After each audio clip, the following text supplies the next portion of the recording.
Have you ever been in a place where someone was holding you? You felt trapped. You tried to get away. And you finally at one point have to scream, "Let me go." Like look them dead in the eyes, like you're not playing anymore. Like if you don't let me go, you're going to be sorry about what happened. There's a verse that says, "Let my people go so that they may worship me." It's actually 9 times in the book of Exodus. Now, quick recap. Israel was slaves in Egypt for 430 years, yet even in bondage, the favor of God was all over them, and they were multiplying like rabbits. And Egypt, those that were holding them in bondage, were scared of them and said, "Hey, we can't allow this. We can't allow them to grow because they're going to get more confident. They're going to get stronger, and they're going to fight us." And so they tell all the midwives, as the babies are coming out, kill the babies. We learned this Sunday from Pastor Durso, kill the babies. But the midwives were more scared of Israel's God than of Pharaoh. And they were like, "We're not about that life. We're not going to kill these babies." And so Pharaoh gets angry, and he orders a decree to kill all the babies in the land. Pharaoh was trying to stop the favor, stop them from getting stronger, getting confident, where they thought they could win a fight, stop them from getting the blessing, stop them from having freedom, stop them from being fruitful and moving forward, stop them from going where God wanted them to go and having what God wanted them to have. But the enemy cannot stop the hand of God. Exodus chapter 1 verse 12 says, "But the more they were oppressed, the more they multiplied. Even in bondage, God's favor over Israel was real." See, favor is given. This has nothing to do with us. This is all God. But God wanted them to not just have favor, but fullness. But in order for them to go from favor to fullness, they had to move out from where they were. They had favor, but they were still bound, still slaves, still oppressed. An element of favor, but an element of bondage.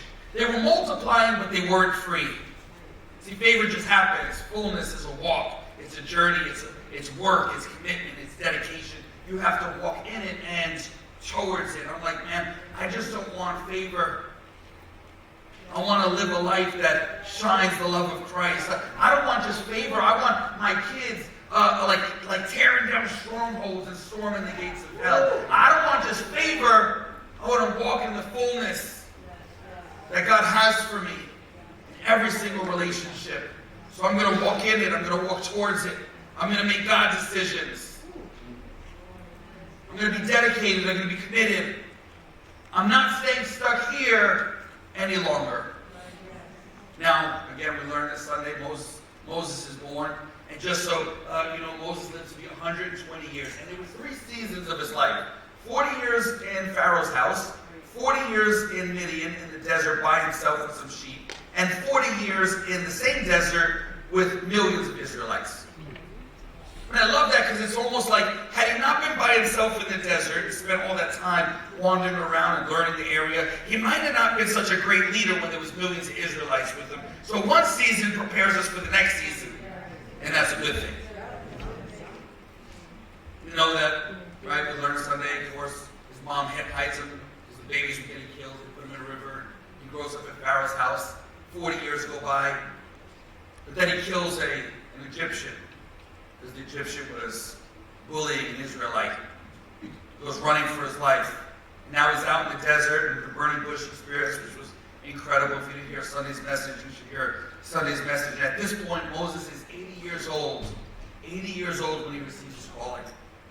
In Exodus chapter 3, verses 7 through 8, this is really good. Every single person that has a prayer request in the room, online, listen to this. The Lord said, "I have indeed seen the misery of my people in Egypt. I have heard them crying out because of their slave drivers, and I am concerned about their suffering. So I have come down to rescue them from the hand of the Egyptians and to bring them up out of that land into a good and spacious land, a land flowing with milk and honey. He says, I have seen their misery. I have heard them crying. I am concerned for their suffering. I have come down to rescue them, to bring them up out of slavery into freedom and blessings. I am sending you to deliver them. We know the story. They go back and forth because Moses feels inadequate. Wastes 2 whole chapters. Our Bibles would be 2 chapters shorter had Moses just said, yes, thanks a lot, Moses. And so argue. Game plan. I'm not. I am. Okay. I'm with you. But. Exodus chapter 4, Moses answers, what if they don't believe me? And the Lord said to him, what is in your hand? So many times we're always, God, what if? And God is what is. We're going back and forth. What if? What is? What if? What is? I'm not. I am. I'm not. I am. So finally we get to a place where Moses finally agrees to do what God said, but still making adjustments. And God calibrates and says, okay, Moses, your brother's going to go with you. And I'm going to speak to you, and you're going to tell your brother what to say. Now again, if I was God, I would have went, Moses, Aaron, come here. Grace. So they, both of them, both brothers, Aaron and Moses, go before Pharaoh.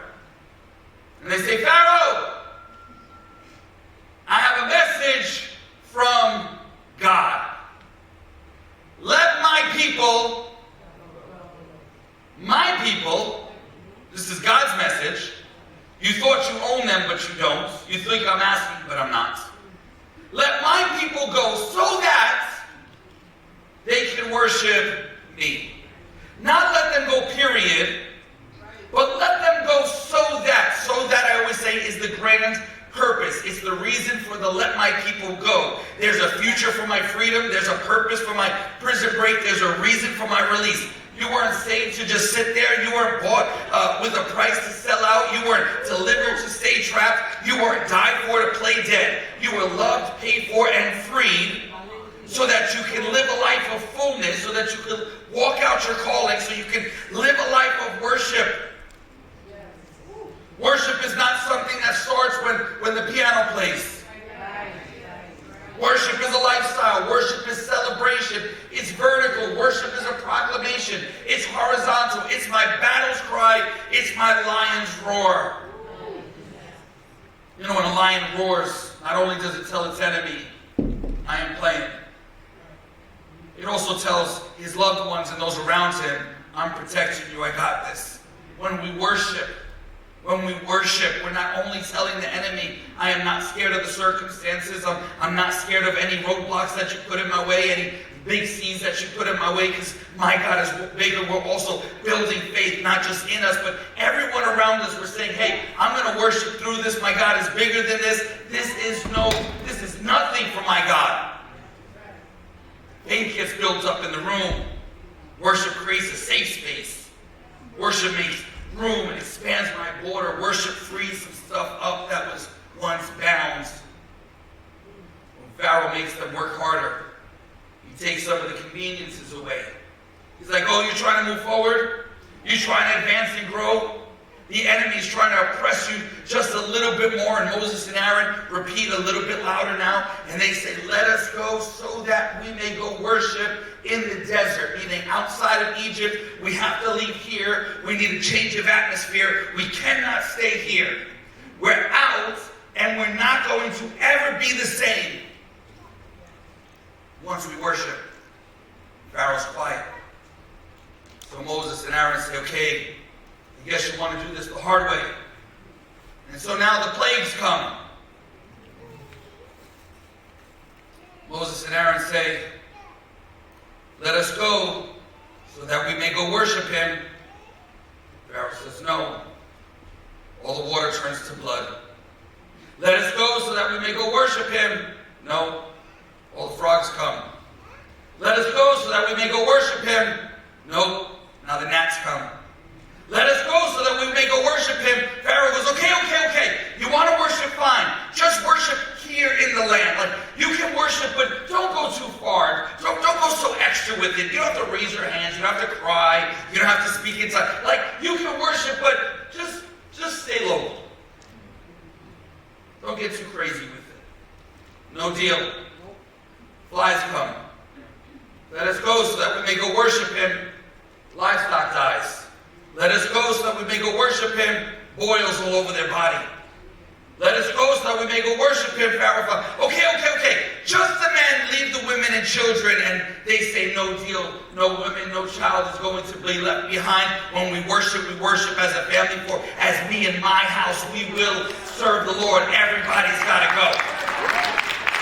No deal. Locusts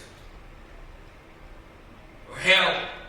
Let us go so that we may go worship him. Pharaoh says, okay, take the wife and children, but not the animals. The animals were what was used to sacrifice. It was almost like, you can go worship, but it doesn't have to cost you anything. Whenever you want to serve the Lord, whenever you want to advance in the Lord, whenever you want to worship with everything you got, whenever you want to serve him with everything you got, it's going to cost you. Moses and Aaron say, no deal. Hail comes. Let us go so that we may go worship him. Darkness comes. Let us go so that we may go worship him. Here's the Passover.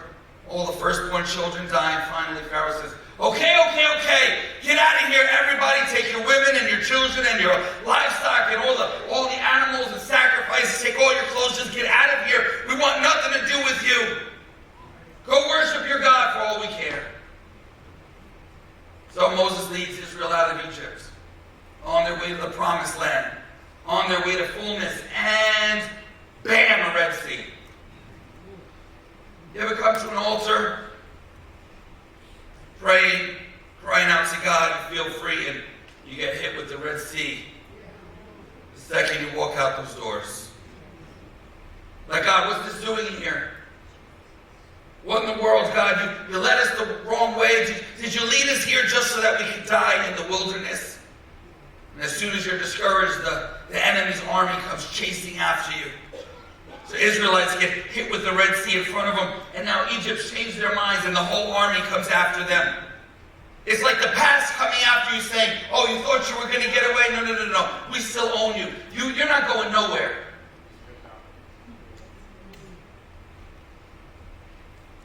Past hunting you down, saying, you're not going to go worship. You thought you were free, but you're not free. Not on my watch. Well, Moses raises his hands with his staff, God's authority. God splits the sea. Israel walks on through on dry ground. Walls on both sides. Almost like, just go straight, guys. This is the path. This is the way to deliverance. Stay focused. Cross all night. Cross right here. They cross all night, which is beautiful. Another beautiful picture of kind of going down into the sea as slaves and coming up delivered and freed, like baptism. And it says they cross all night and they come out in the morning. Joy cometh in the morning. Early in the morning will I rise out of this. Egypt tries to follow, but God closes the sea.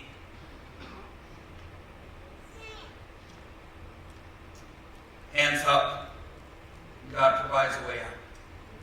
God continues the journey on to fullness, on to freedom. The future is opening up. Using the same thing that opened up for Israel, closes the past on Egypt. On the thing that held them bound, the thing that held them as slaves. There's so many things that started off as a good thing, that then gets us enslaved and keeps us bound. And we need God, because it's only God's power that can free us from those things. But sometimes we've got to get a little bit authoritative. God's given us the word. God's given us the message. Just like he gave it to Moses and Aaron, God's given us an entire Bible that we can speak his word, that we can declare his promises. And sometimes we got to get in Pharaoh's face and start screaming a little bit. There are things that have been holding us back, and you've got to literally get in Pharaoh's face, get in the enemy's face and look him dead in the eyes and get a little crazy and say, Pharaoh, let me go so that I can worship. I can live a life of worship. That there's nothing that's holding me back, so that as I worship with my hands up, there's no chains on my wrist that are pulling my arms down, that I'm completely free to worship. Pharaoh, let me go so that I may go and worship. And sometimes you got to call that Pharaoh out by its name. You got to say sexual addictions and immorality, let me go so that I may go worship. Drugs or alcohol, let me go so that I may go and worship. Anxiety, let me go so that I may go and worship. Pornography, let me go so that I may go and worship. Gossip, negativity, let me go so that I can go and worship. Pride and guilt and fear and anger, let me go so that I can go and worship. Past hurt, shame, unforgiveness, let me go so that I can go and worship. Low self-esteem, loneliness, broken relationships, dysfunctional childhoods, what I feel was owed to me. Man, let me go so that I may go worship the one true living God that sets me free. So that I cannot stay here any longer. Not one more second. This is not where I'm supposed to be. God's called me to a life of freedom. That's the one.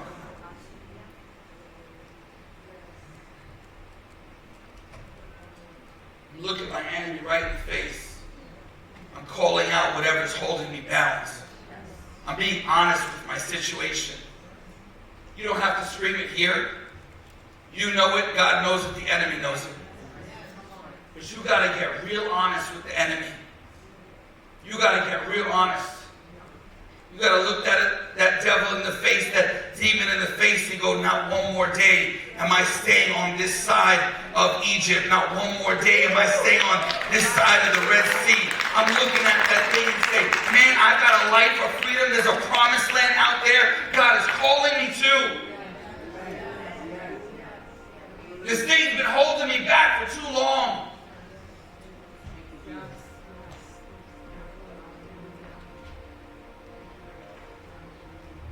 Not one more day. Not one more day. I'm praying for freedom today. All those things I mentioned, and I'm sure there's more. You know what's been holding you back. You know what's been keeping you bound. God knows. God says, I've seen, I've heard, I'm concerned, and I've come down to rescue you, to give you blessings and freedom. I've seen what you're going through. I hear your cries. I'm concerned for you, because you're a son and his daughter. I know what you go to sleep with that night. I know what you wake up in the morning. I know the struggles that are going on in your head. I know the thoughts that are constantly in your mind.